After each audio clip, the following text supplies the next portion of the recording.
Hey, what's going on, everyone? My name is Dave from StructureYourStrength.com, and today we're going to talk about squatting more weight.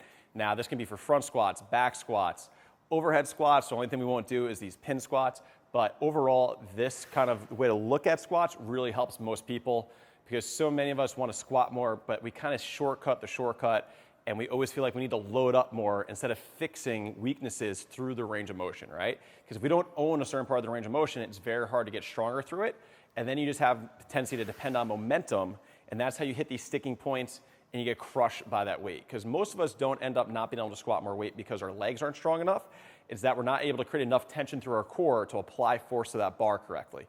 So we want to work on these sticking points. So first thing I want you to do to squat more weight is tempo. And what I'm talking about mostly is the eccentric version of the lift, so the lowering part of it. We see a lot of people go down really fast, hope they can bounce out of that hole hard and use momentum to get through it. Let's start off real slow. You can do 3 or 4 count eccentrics. That will help add muscle to your lower body. It's also going to teach you how to brace and hold tension through your core through the whole lift instead of diving and praying and bouncing out of it. We see so many people dive and pray and then they get stuck at the same weight because they don't own the range of motion.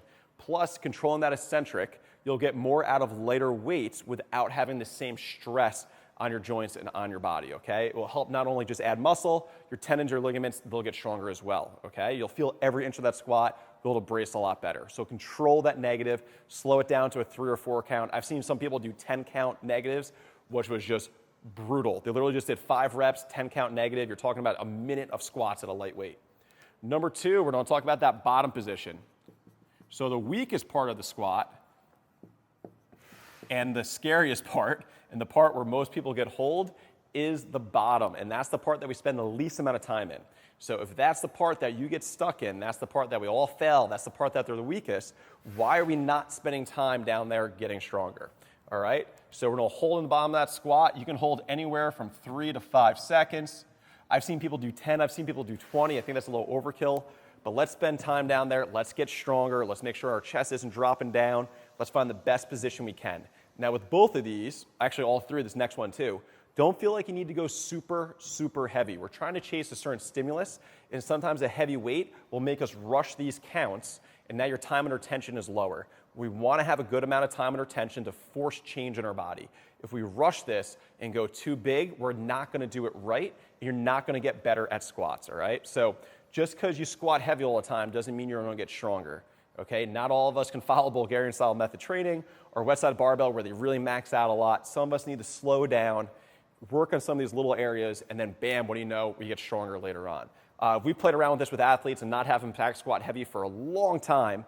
Add tempo, add holds, single leg work as well, and bam, what do you know, they're squatting more weight. Because sometimes you just, in order to squat more weight, it's not your leg strength, it's putting the whole unit together, your core, fixing these little weak spots. Now the last one, which is a little tricky, it's a little bit more advanced too, to be honest with you, is pin squats. So what we're going to do with pin squats, and there's a couple different names for them, is we want to find your sticking point. So what happens with most of us is we have a sticking point somewhere in the squat. And you'll see that when people come up out of the hole of the squat, and then they get stuck, and they'll sometimes rebounce out of it, or you see their hips go back, their knees come forward, kind of all this kind of funky stuff happens.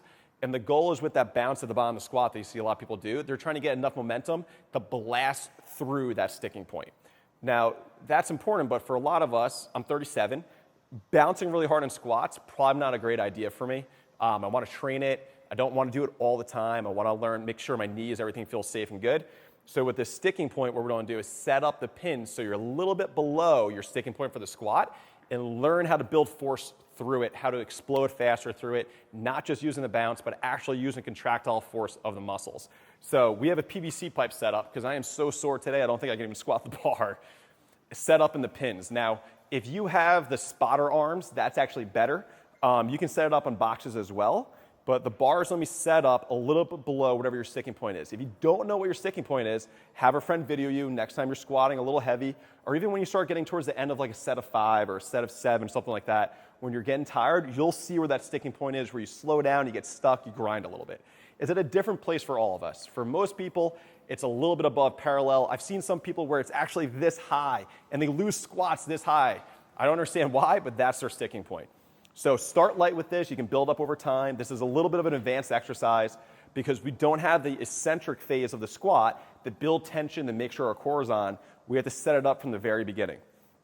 So what I personally like to do, pretend there's weight on the bar, I grab onto the squat rack, get myself underneath it, deep breath in my belly, create a lot of tension, and drive through that bar. Lower back down, under control, right? The tricky part with this is if you don't have those spotter arms and you only have this little bit, you gotta be careful with it, all right? So I get set up, I brace really hard, I create tension against that bar, and I drive through that sticking point best I can. Start light with this, don't get too greedy, and over time you'll be surprised how you get stronger and stronger in that sticking point because we're not using that eccentric load to create tension. We have to find it and create it right away. So try those 3 things to squat heavier. You can spread it out, squat a couple times a week. If you keep it light, you might be able to do all 3 in 1 week. Control that negative, pause in the bottom, let's get stronger in our weakest position, and then let's use pin squats to blast through those sticking points. Let's gain strength in the specific area that's holding us back. All right? If you like all this, but you're not sure how to put it all together, you can check out structureyourstrength.com. We got 3-day-a-week cycles, and we're working on some more products for you coming soon. Talk to you soon.